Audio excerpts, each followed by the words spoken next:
General Flynn's defense attorney, a great American and prominent appellate lawyer. Great to have you with us, Sidney. Let's start with Dominion. A straight out disavowal of any claim of fraud against the company, its software or machines. Your reaction? Well, I can hardly wait to put forth all the evidence we have collected on Dominion, starting with the fact it was created to produce altered voting results in Venezuela for Hugo Chavez, and then shipped internationally to manipulate votes for purchase in other countries, including this one. It was funded by money from Venezuela and Cuba, and China has a role in it also. So if you want to talk about foreign election interference, we certainly have it now. We have staggering statistical evidence. We have staggering testimony from witnesses, including one who was personally in briefings when all of this was discussed and planned, beginning with Hugo Chavez and how it was designed there, and then saw it happening in this country. As soon as the states shut down on election night and stopped counting, those are the states where the most egregious problems occurred.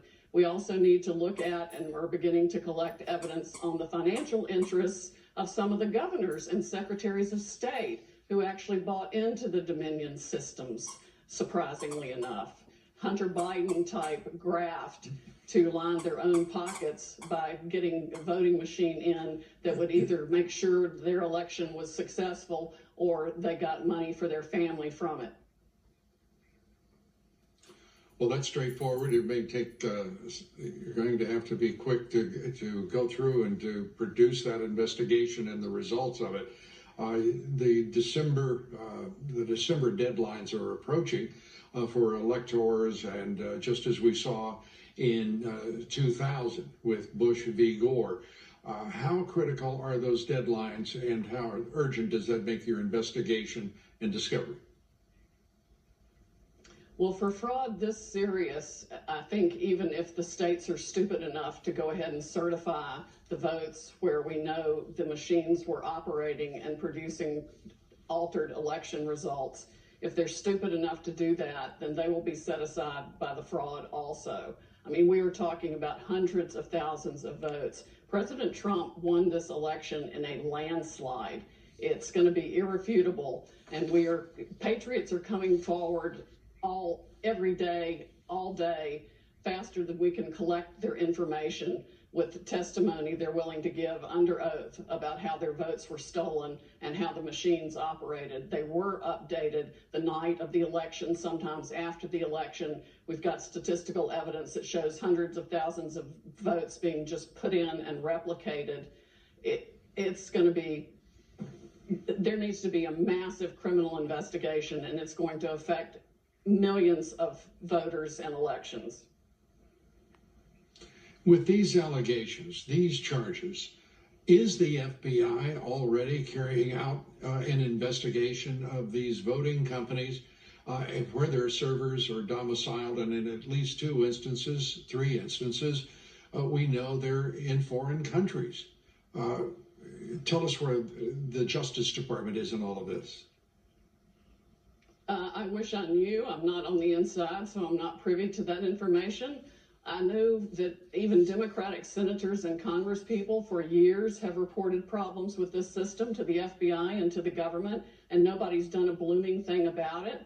The people in the election security part of Department of Homeland Security need to be fired yesterday. They're absolutely ridiculous. Of course, Chris Wray needs to be fired too, because the only FBI interview of any witness was to intimidate him and try to get him to change his truthful testimony 4 hours by an anti-Trump FBI agent. They still have politics infecting the FBI instead of just following the law. We are on the precipice of, this is essentially a new American revolution. Amen. And anybody who wants this country to remain free needs to step up right now. These are federal felonies. Altering a vote or changing a ballot is a federal felony. People need to come forward now and get on the right side of this issue and report the fraud they know existed in Dominion voting systems, because that's what it was created to do. It was its sole original purpose. It has been used all over the world to defy the will of people who wanted freedom. And that's Cindy, probably why it's called outside of this Dominion. broadcast, I said that this is the culmination of what has been over a 4-year effort to overthrow this president, to first deny his candidacy, the election, but then to overthrow his presidency. This looks like the effort to carry out an end game in the effort against him. Do you concur? Oh, absolutely, and it's been organized and conducted with the help of Silicon Valley people, the big tech companies, the social media companies, and even the media companies. And I'm going to release the Kraken. Well, good, because this is an extraordinary and such a dangerous moment in our history. I really am very concerned for the country. I am very concerned for all Americans. And I have a feeling that most Democrats are first Americans and not Democrats. They have to be as alarmed as any one of us. Sidney, we're glad that you are on the charge to straighten out all of this. It is a foul mess, and it is far more sinister than any of us could have imagined, even over the course of the past 4 years. You get the last word, Sidney. It is indeed a very foul mess. It is farther and wider and deeper than we ever thought, but we are going to go after it, and I am going to expose every one of them. Sidney Powell, thanks for being with us, and thanks for all that you're doing.